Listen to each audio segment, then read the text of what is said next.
Para se captar a importância da crença, basta lembrar daquele fenômeno, efeito placebo, onde pessoas acreditam estar tomando um medicamento que é dito que sana algum malefício, algum mal que a pessoa está sentindo, e, na verdade, só é falado que ele é um medicamento poderoso, mas tem apenas farinha ali dentro. E a pessoa toma e ela melhora. Isso é o poder da crença. No livro Poder do Subconsciente, foi comentado uma situação que ocorreu na França, em que levaram um pedaço de madeira para pessoas que estavam na UTI de um hospital e mencionaram que aquele pedaço de madeira era do crucifixo, onde Jesus Cristo foi crucificado, aquela cruz. E era mentira, era um pedaço de madeira comum. Diversas pessoas que seguraram no pedaço de madeira se curaram. O famoso efeito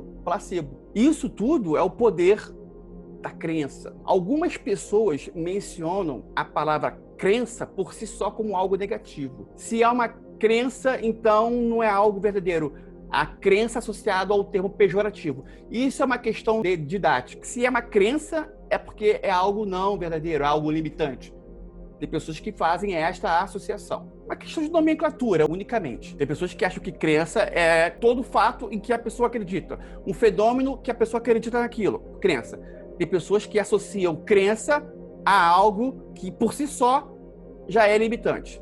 Se a crença é porque é limitante, ok? Nós estamos falando aqui crença como algo amplo. Estamos falando crença como um fenômeno em que a pessoa acredita. Bem, citamos uma primeira crença em que essas pessoas em que a programação neurolinguística estudou acreditam. Lembrando, programação neurolinguística é uma ciência em que duas pessoas, o Richard Blender e um outro, o Blender é o principal, eles pegaram pessoas de sucesso e estudaram o comportamento de cada pessoa de sucesso, pessoas de alto sucesso, tá?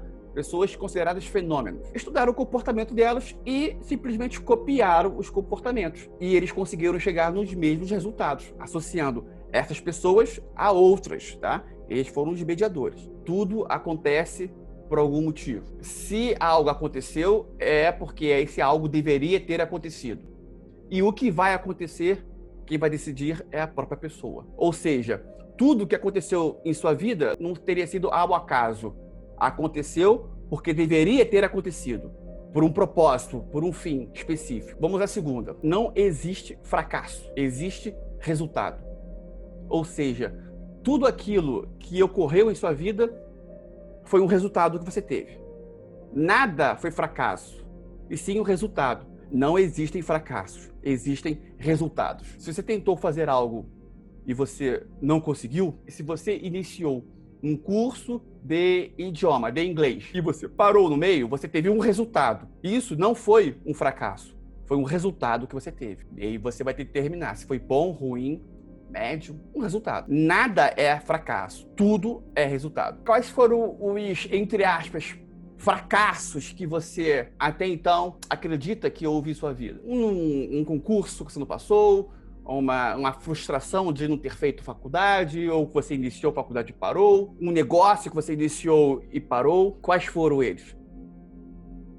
Ressignifique na sua mente que isso não foi um fracasso, foi resultado. Essa crença é importantíssima. O que você aprendeu? Qual foi o aprendizado que você teve? Pode ser que você até hoje não saiba o aprendizado que você teve com este resultado. Visualize agora qual foi o aprendizado que você teve. De repente, esse aprendizado você só está captando agora e por isso não colocou em prática ainda, mas visualizando-o, você vai começar a colocar em prática este aprendizado.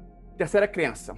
Assuma a responsabilidade de tudo que vier a acontecer na sua vida. Só que aí tem um porém. E esse porém é que entra nessa parte quântica.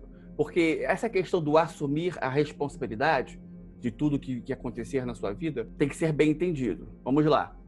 O assumir a responsabilidade não é você se culpar por aquilo. Porque tem pessoas que se culpam, criam não merecimento. Aí está indo na contramão do sucesso. Não é para criar não merecimento. É apenas para identificar que você seria capaz de ter transformado aquela situação.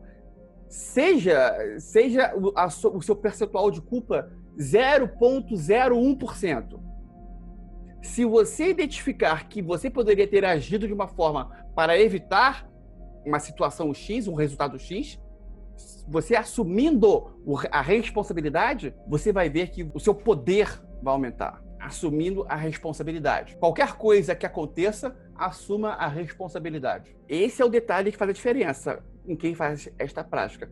Não criar não merecimento ao assumir a responsabilidade. Entender que este assumir a responsabilidade é apenas algo seu, né? Assumir a responsabilidade, isso dentro de você, tá?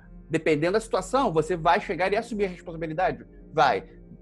Dependendo de se for um outro tipo de situação, você vai assumir a responsabilidade apenas internamente para que você cresça com aquilo. Tem que ter bom senso. Se você trabalha numa empresa, você deve assumir a responsabilidade dos seus funcionários. Mas se ele puxar um revólver e matar uma pessoa, você não vai assumir a responsabilidade daquilo ali publicamente. Mas você internamente vai assumir a responsabilidade e entender que você poderia ter tido uma percepção de que aquela pessoa estava passando por um momento, estava num momento depressivo, e que se de repente você tivesse um diálogo maior com aquela pessoa, você poderia ter colocado ela numa terapia e o fato dela matar alguém não iria acontecer, e por aí vai. Isso seria algo interno seu. Existe uma diferença dentro deste assumir a responsabilidade. Agora, uma coisa que o seu funcionário fez no seu trabalho, eu estou citando um exemplo. Várias pessoas aqui não têm funcionário, mas se tivesse, por exemplo, uma coisa que ele fez e que ele errou, lá para o seu cliente, você vai assumir a responsabilidade. Isso aí é um fato. Colocar a responsabilidade do funcionário, e isso aí não vai te levar a nada. O efeito é o inverso. Você assumindo a responsabilidade, o seu cliente vai te ver com bons olhos. Se você jogar a responsabilidade para o funcionário, o seu cliente vai te ver com maus olhos. Estou dando um exemplo, tá? Para quem tem filho, do seu filho, por exemplo, assumir a responsabilidade dos atos do seu filho, dependendo da situação.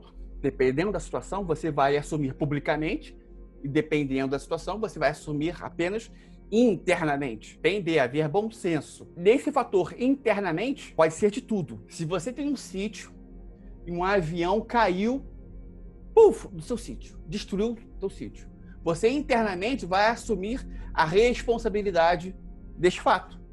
E você vai ver que vai lá, indo bem no fundo, você vai ver que você poderia ter evitado essa situação. Por incrível que pareça. Parece uma coisa totalmente impossível. Faça o exercício que você verá. O assunto quântica trabalha com as questões em que a maioria das pessoas acham ser impossível. É por isso que ela atrai um determinado nicho de pessoas. A quântica atrai cada pessoa que está aqui online, são pessoas que eu tenho certeza absoluta que sabe que o que é oferecido é muito pouco. Cada pessoa que está aqui, cada pessoa que estuda quântica sabe que é altamente capaz. Sabe que é capaz de chegar numa biblioteca, olhar para um livro, bater o olho e transferir o conhecimento daquele livro para a mente. Puf. Isso aí, na verdade, são esse ponto e outros, tá? São situações que lá no inconsciente, é o inconsciente já falando para você que o seu poder é muito maior, muito maior, muito maior, muito maior. E apenas quem acredita nisso estuda mecânica quântica, porque tudo nasce na crença.